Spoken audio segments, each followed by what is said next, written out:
What is going on there, YouTube, and welcome back to another comic book video. This is the channel where we sit down and cover different comic book stories. Today, we're going to jump back over to Marvel Comics because over the past couple years, we have been covering the Ultimate Marvel Universe. Today, we are going to finally learn about what is going on with the Ultimates. We have seen a new team, which is the Avengers. We got updates on Spider-Man, the X-Men, and the Fantastic Four in this universe. And so today, we're going to learn what is going on with the Ultimates team. And so if you like today's comic book video, please leave me a like down below and also subscribe to the channel for more content to come in the near future. Also, if you have any suggestions on books I should read, well, please let me know in the comments below. But I do hope you enjoy today's video. So this is the first book where the spotlight is on the Ultimates after the big ultimatum event, which honestly we learn right off the bat that they are back working with S.H.I.E.L.D. once again. This is huge because after Ultimates 2, the Ultimates told Nick Fury they are done working for him, except now they are working for S.H.I.E.L.D. again because Tony Stark was funding the team, but the dude is broke now, and so he cannot fund the team. But we do see some of the classic members of the team, which is Iron Man and of course Hawkeye as well. Except while they were talking, they got confronted by the new but not new superhero team called the Defenders. And this is going to cause us to backtrack back to Ultimates 2. Now, the Defenders were a group of people who want to be heroes. They had no powers, but they dressed up like they were heroes and took up some names to make it more believable. They were a bunch of nobodies that hung out with Hank Pym when Hank Pym left the Ultimates team temporarily. And so now the big question is, how in the world did these people get powers? Also, one more thing to point out is that Valkyrie, who is Thor's girlfriend, was part of this group, but then out of nowhere, she got powers as well. And we just never learned how she gained her powers. But of course, the rest of the new Ultimates arrive, which is Captain America, Valkyrie, and Zarda, who is a character from the Squadron Supreme universe. Now this leads into an all-out battle between the two teams, but of course, Valkyrie realizes that these are her old friends that she used to work with, except now seeing them with powers as well, and actually trying to hurt the Ultimates. Now, another thing to mention, the Defenders used to look up to the Ultimates as role models, and so seeing them attack the Ultimates is kind of a huge thing really. But this fight ends with the Defenders taking Mjolnir. That's really important because Valkyrie was holding on to that as a way to bring back the man she loves, which is Thor. Now, where is Thor? Well, Thor is down in Valhalla, and remember, in this universe, Valhalla is the afterlife for what seems to be not just for Asgardians, but also for regular humans as well, since Captain America was there in Ultimatum, but Thor gave up his life to let Captain America and Valkyrie stay alive. Now, he made a deal with Hela that if he defeats Hela's army of the dead, then he can go back to Earth, which he has been fighting the army of dead ever since Ultimatum, and he still has not left yet. And Hela says if he gives her an offspring, then he can go back to Earth. But getting back over to the Ultimates, we see Tony talking to Carol Danvers about what happened with the Defenders. Also, we learned that apparently Shauna and Kazar have joined the Ultimates, and they were characters we have met in Ultimates 3, but used to live in the Savage Land, but now part of the Ultimates team. But the point of this section is that Tony Stark is upset with Carol Danvers, who is the leader of S.H.I.E.L.D., about not having updated information about the Defenders. Then she tells him how she has an inside man on the team, and it is Damian Hellstorm. So hopefully they can learn more how this team was able to get powers out of nowhere. Now fast forwarding over to Shauna and Kazar, we see that they are with the Black Panther, who apparently has rejoined the Ultimates as well. Again, not explaining why these three characters have rejoined, but while they're out enjoying a quiet night in the park, that is when you have Loki appear with an army of creatures from Asgard. Also, we get our first look of Enchantress in this universe as well.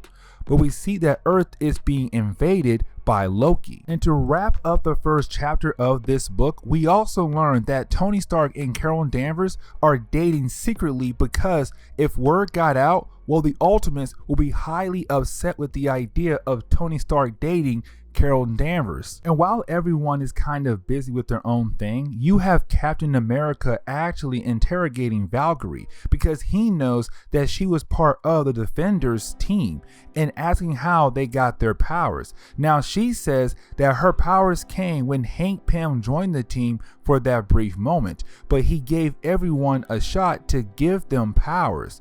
Now Steve Rogers thinks she is lying, which does lead into them fighting, but you have Valkyrie actually leave the building by flying out the window. Now Zarda appears and she tries to talk to Captain America, more trying to get him to like her a tad bit, but Steve Rogers does not like her, so he leaves the room. But right after he leaves the room, that is when you have Enchantress appear in the room and begin to do her usual magic stuff, kind of making people fall under her spell. And what about Shauna, Kazar, and the Black Panther, who are dealing with the invasion of Asgardian monsters? Well, we do get a cool splash page to see Shauna and Kazar are riding a dragon. Well, they are actually trying to kill the dragon, and Black Panther is doing his own thing, but they're all having fun in this big battle in the middle of the city. Now finally, the call about the invasion does get over to the Ultimates.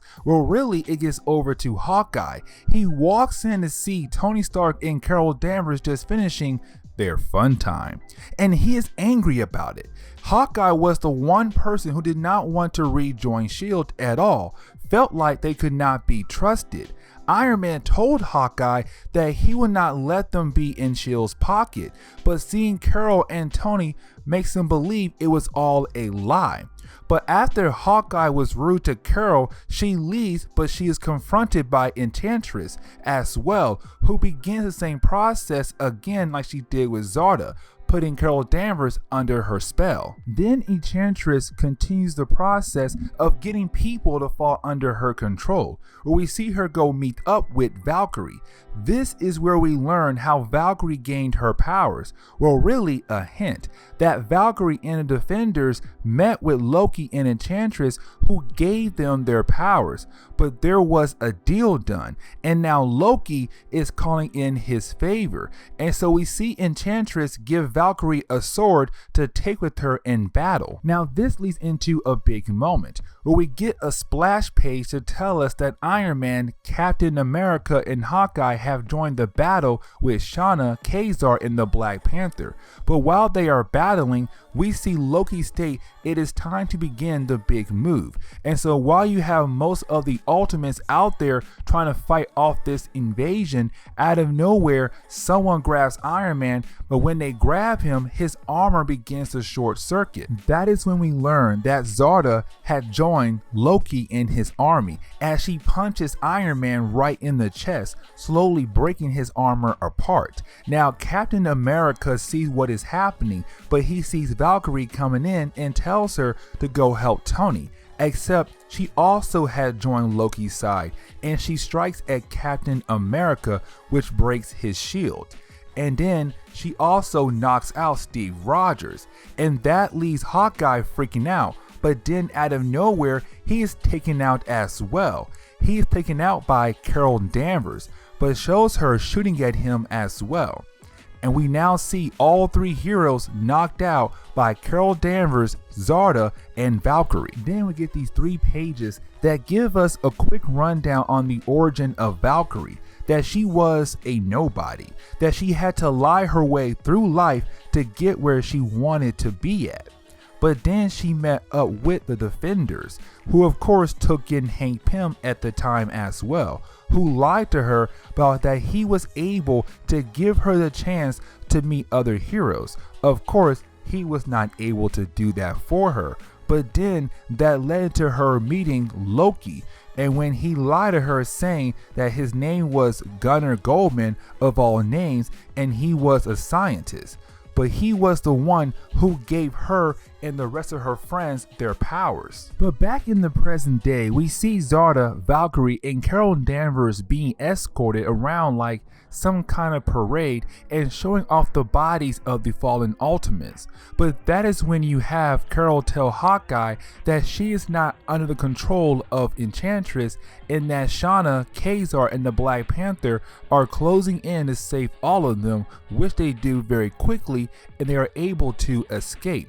We all knew that there was no way the Ultimates would not escape after being captured that easily. Then we get this moment that Hela is pregnant by Thor now, even though they only slept together like a chapter ago, but time moves differently in this realm, and so now she is holding the baby.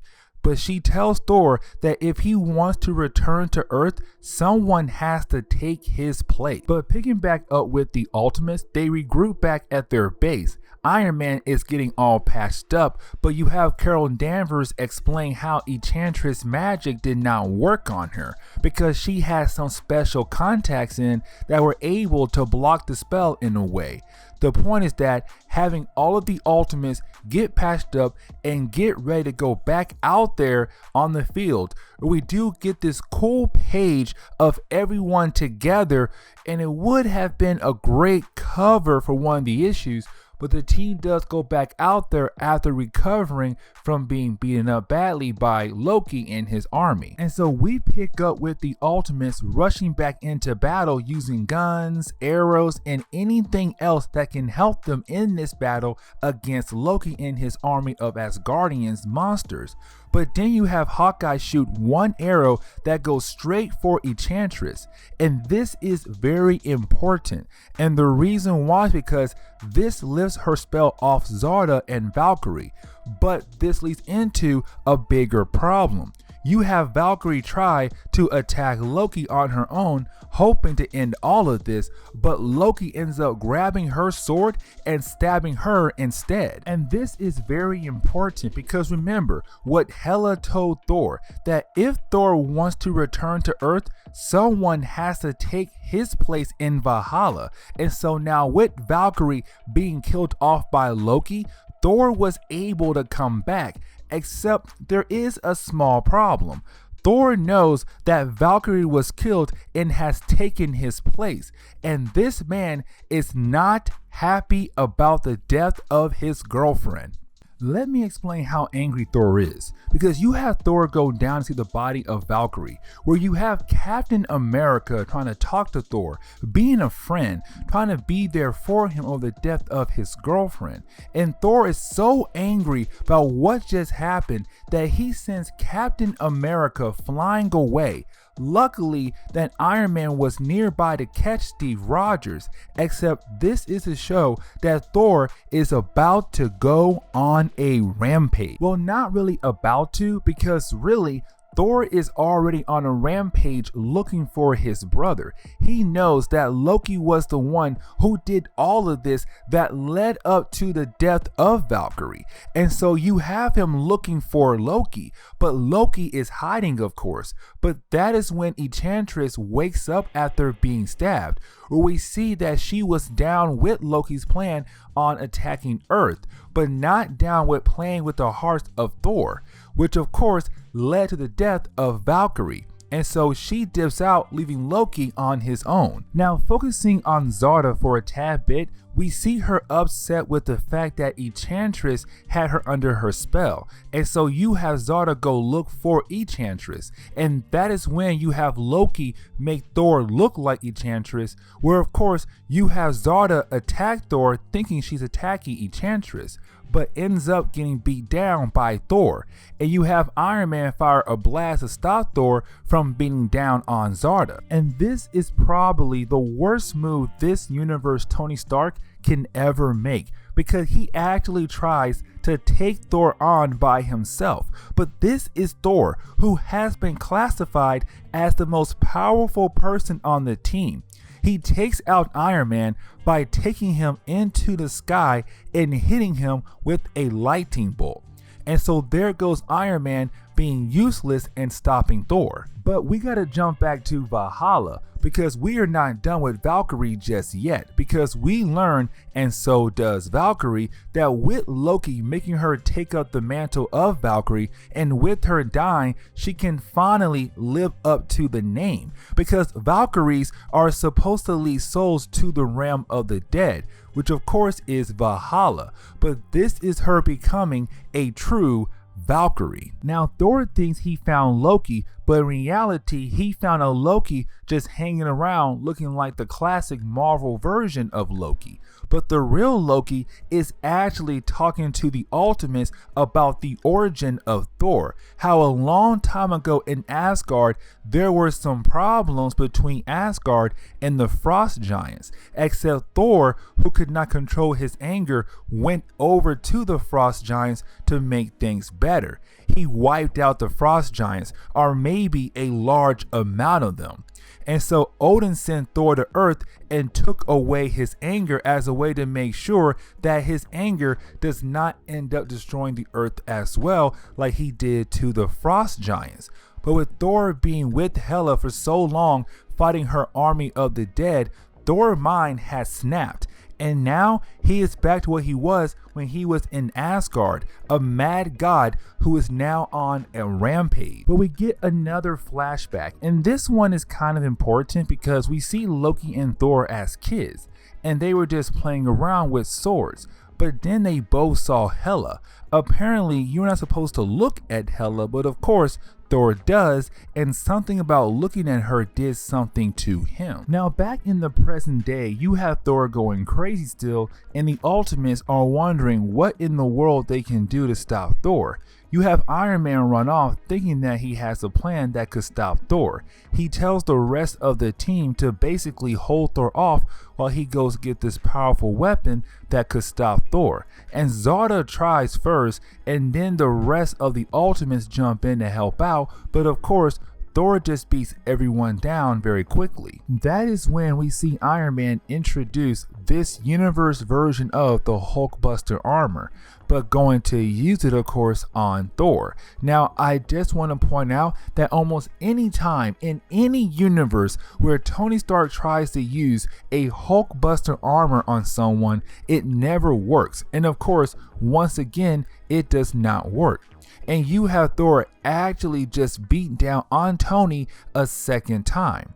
But you have Tony talk to Thor, where he asks if this is the kind of person that Thor wanted to be. Is this what you died for? Is this what Valkyrie died for?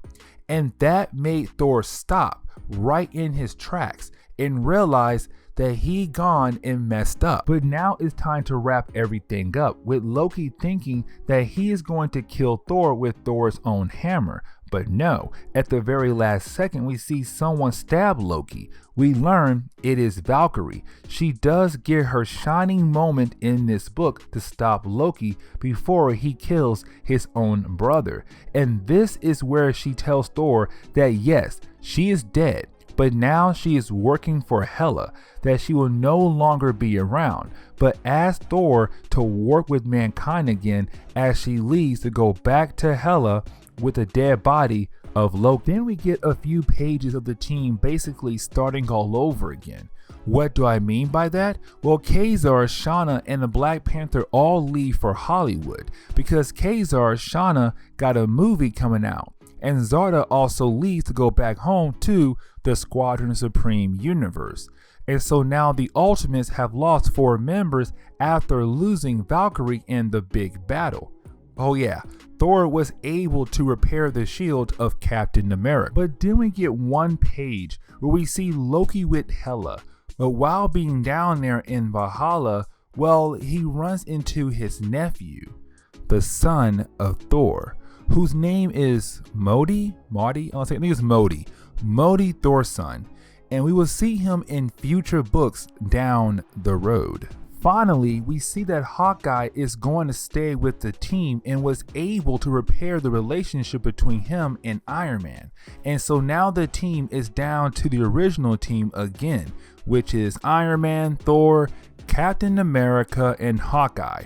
Then you have the Ultimates go after the Defenders to get revenge, but also to bring them in for S.H.I.E.L.D. to lock them up. And that is it. All right, so to give my thoughts on about this book, New Ultimates, written by Jeff Loeb, to be honest, I did not like this book.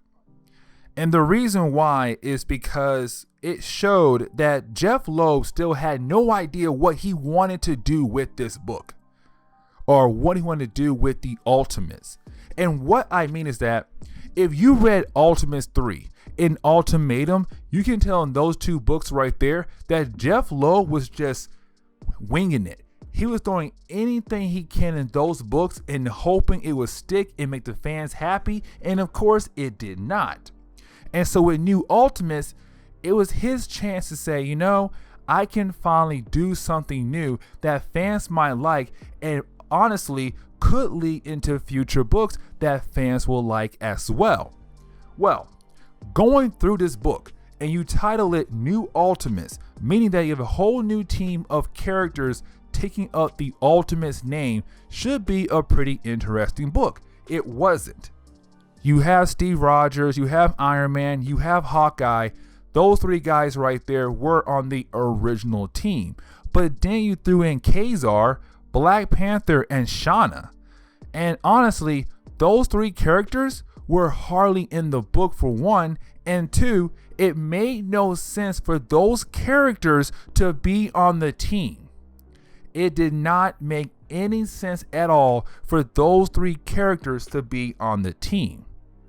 But then by the end of the book, they're all gone, and Valkyrie is dead, and you brought her on the team as well, but she dies and Zarda leaves. And so your New Ultimates is now back to the original Ultimates, just minus Black Widow and Hulk. It's now just Iron Man, Thor, Captain America, and Hawkeye. It's no longer new. It's now just the original Ultimates team minus some old characters because they're dead or they're gone somewhere else. That is not the New Ultimates. This is just, hey, I made a new team. By end of the book, got the old team back. That is it. Oh, we brought Thor back. That's cool. But still, honestly, this whole book was a hot mess.